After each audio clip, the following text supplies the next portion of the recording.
everybody, it's Angel from Halo Inspirations. We give you inspirations to help you spread beauty and joy through your quilting journey. I'm so glad y'all stopped by today. It is the third video of 4 on different methods of basting your quilt. And today is all about thread basting, one of my absolute favorites. With small projects, I do prefer to spray baste, but I don't like getting on the floor. So those large quilts, this is my preferred method if it's not on the long arm. There's a lot of reasons that I don't necessarily use my long arm, and this method I started before I even owned one, and I still use today. It's fun, it's easy, and it's relaxing, and biggest, I don't have to get on the floor. I sit at a table. I'm going to take you to my dining room and I'm going to show you how to do this. But before that, I'm going to talk about some of the things you might need. The first thing is a needle. Can't quilt without a needle, right? And for thread basting, I actually do use a milliner's needle. It's one of the very few things that I use milliner needles for. Goodness, that's a hard word. Because I tend to bend them. But it works really well in thread basting. So I do still use a milliner needle, okay? You're also gonna want some thread. Now, I learned this method through Sharon Chamber many years ago. And if you don't know who she is, check her out. She is an absolute legend in quilting and is absolutely brilliant. So I highly suggest that. But I learned this from her. And she recommended DMC thread. Now, apparently you can get it on a spool. However, I just went to the store and got the ones with the little, paper band. And they come in 6 strands, and you'll only use 2 at a time. So you're getting 3 times as much in this little bitty amount. She does say that she suggests this because it doesn't have anything on the outside. So it really holds that fabric and the batting really well together. The other thing you don't necessarily want to do is use color. So I have white here, but I also have beige. And the reason is you got to worry about that bleeding coming from the thread, and you don't want that on your quilt. So you'll need the thread. You'll need the needle. You'll need a pair of scissors to cut your thread. And if you're like me and you have trouble threading, you might want to get a threader, right? Now, I still use the older metal ones, but there are plenty out there. It's just a suggestion if you have trouble. A threader. The next thing is, if you notice back here, I have baseboards. I do. Now, Sharon talks about using 3-inch wide, and I use 5. I do that, and you'll see, again, I'll take you to my dining room table, and I'm going to show you how to do thread basting. But if I got a very big quilt, the first time I actually did thread basting was with a twin size quilt. And I didn't want to sit there and just constantly turn a little 3 inches. So I did 5, okay? But she says 3 works great. The other thing is you just want to make sure that it's tall enough, wide enough, however you want to look at that, to cover the width of your quilt and your backing and your batting, okay? Mine are 9 feet, so it's 84 inches. I'm going to show you with a practice sandwich that is only a fat quarter size, and this is pretty long, but I didn't want a lot of different sizes. I just wanted one, right? And that way it covered everything. However, you really only need as wide as your fabric is, a little bit longer. I mean, you want it to be longer than your fabric, but that's all you really do need. This is a little crazy for a small project. That's why I do still tend to do spray basting for small projects.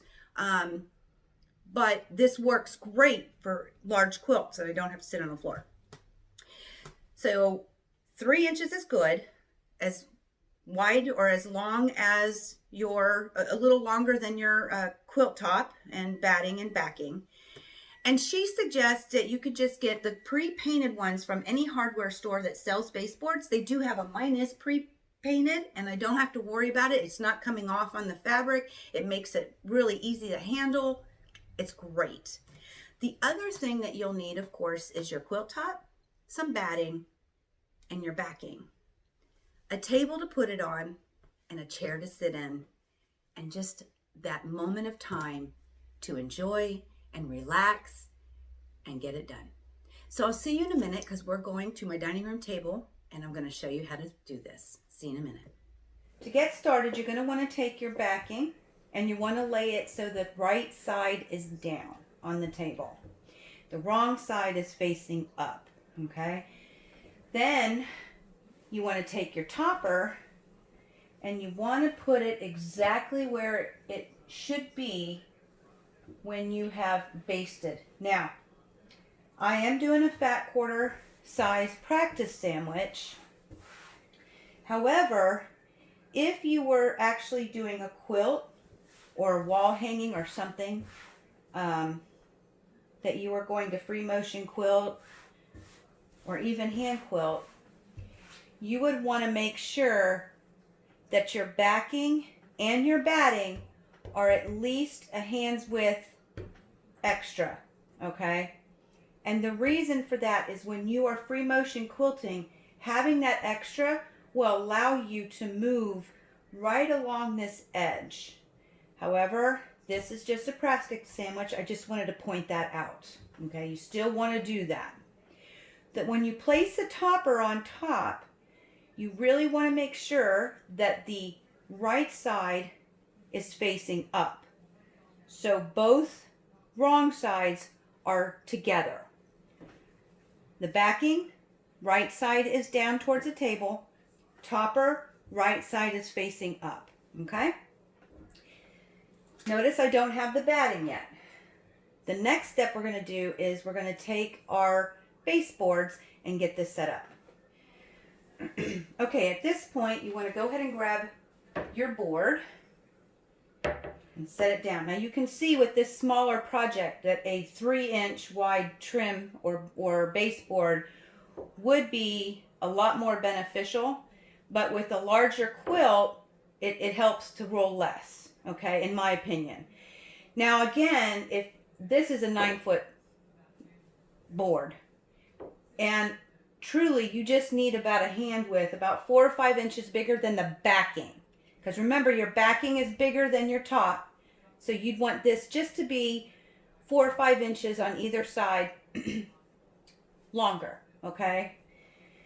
So then you're going to take it and you want to keep it nice and straight and you want to start to roll it.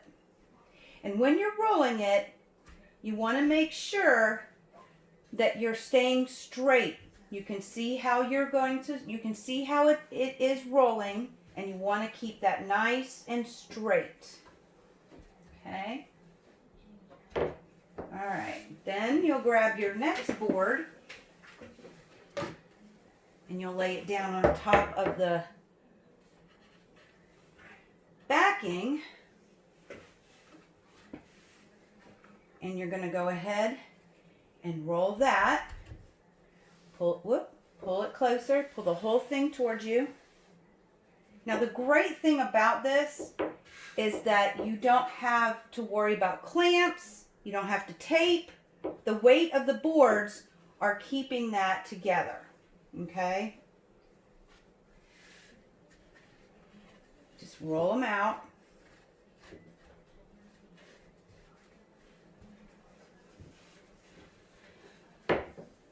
All the way, keeping them nice and straight. All right. Then what you're going to want to do, well, I'm going to do it like this. You want to put the top on top, and then you're going to want to flip them around. Now mine are 9 feet, so it's a little crazy. I'll be right back. Okay, so now I flipped them around. I did not flip them this way anymore. I just completely turned them around. And now we're actually going to start to take them out. Okay? And I'm only going to want to do an arm's length. All right, because that's all we really can work with. All right, then you're going to want to take your batting, place this on top of your backing. Now when you notice, when I unraveled the top, the wrong side is still facing up. And that's what you want, because we want the right side to be facing down. Okay. That can sit out here. We're going to line this one up. Making sure that it's lined up inside. Now, of course, mine has to be even. So it makes it a little more tricky. And then you're just going to unroll it a little bit. All right.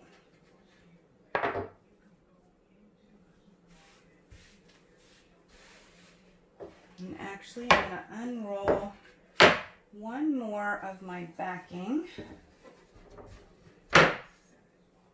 Place that out. Unroll it. And remember, you only really want to do an arm's length.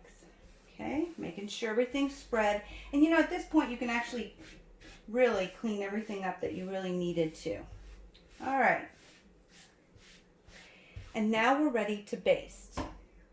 Okay, so I have already cut my thread about an arm's length. It's the same with working with this area. You only want to work in this arm's distance. The boards are holding down and controlling the quilt. It's real tempting to just unravel as much as you can and thread baste as much as you can. But what you're doing by doing that is you're losing control over your quilt, because the weight of these boards are what's helping you control it. Okay. Same with the thread. You only want about an arm's length, 2 strands if you're using the DMC, arm's length, and go ahead and put any knot you want at the bottom. I use the quilter's knot. It doesn't matter what kind of knot you use, just any old knot. Then you're going to want to take your needle, go through all 3 layers, and go ahead and pull it through. Okay? At this point, we're going to use like a zigzag, and you're going to use 3 fingers. It's not anybody else's fingers. It's your 3 fingers that you're going to use. That is what you're going to be able to control when you're quilting. So we take the 3 fingers, and you go back in underneath and pull it through. Okay. Then we do it again, and you're just going to keep doing this. Now this is called the herringbone stitch, and it's been around for a few hundred years, I'm guessing, is what I read. And from what I'm told, garment users use it a lot for, like, I don't know, shoulder areas and different places that need a lot of movement.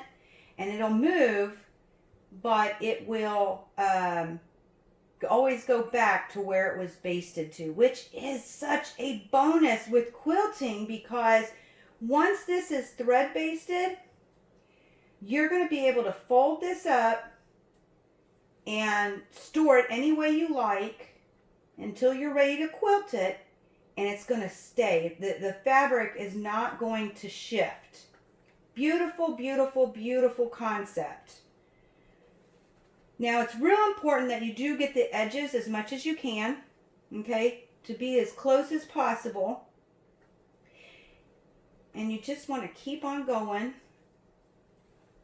Now, I'm getting real short on here, so all I'm going to do is back stitch, because that is enough to hold it. And grab another one and just keep on thread basting across. Now I'm going to go off camera and I'm going to finish this part up, and then I'll show you what to do when you're done with the area that you're working with. So I will see you in just a bit. Okay. Now everything is secure, And it's all thread basted in this section, and as you can see, you can tell where I backstitched, so I've ended, and then where I started my next ones. But everything is secure, so now we're ready to move forward. I will tell you the longest part of this is separating those strands. So one of the things I like to do is sit here and separate a couple of strands. You know, I cut it an arm length, go ahead and separate them, and I make little piles that I'm ready to use, so that eliminates some of the time in between. And then threading your needle. That's the longest part of it. The rest of it is really fast and easy. So at this point, what we're going to want to do is we're going to move everything forward. And I'm actually going to pull it this way. And, you know, when you do this, the quilt will fall onto your lap. Now, if this was a big quilt, you would make sure that you get all the way across before you move this forward. But then you're just going to move it forward. It'll sit on your lap or on the floor or whatever.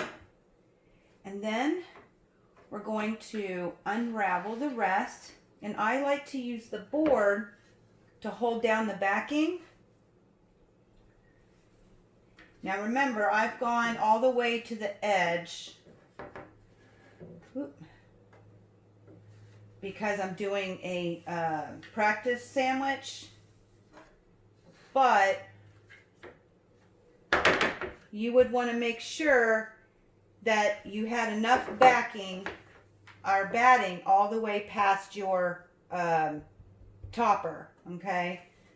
It's real important. And then I just use the weight of the boards, and normally your quilt, you know, you're going to have that 4 or 5 inches on top of batting and backing. So I'll put the weight on the backing, and then my quilt top might end right here, and then I'm just going to take the same stitch and I'm going to finish up this section, and then we'll be done. So I'll see you again in just a minute. Okay, so now everything's secure, and like I said, you could really just fold this up. You could store it any way you like.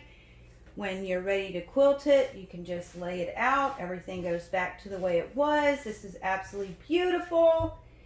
Now, what's important to understand is when you are going to quilt this, okay, the threads, you don't want to sew over the threads, because if you think about it, your stitches are small and it'll lock them in sometimes, and then you can't get them out.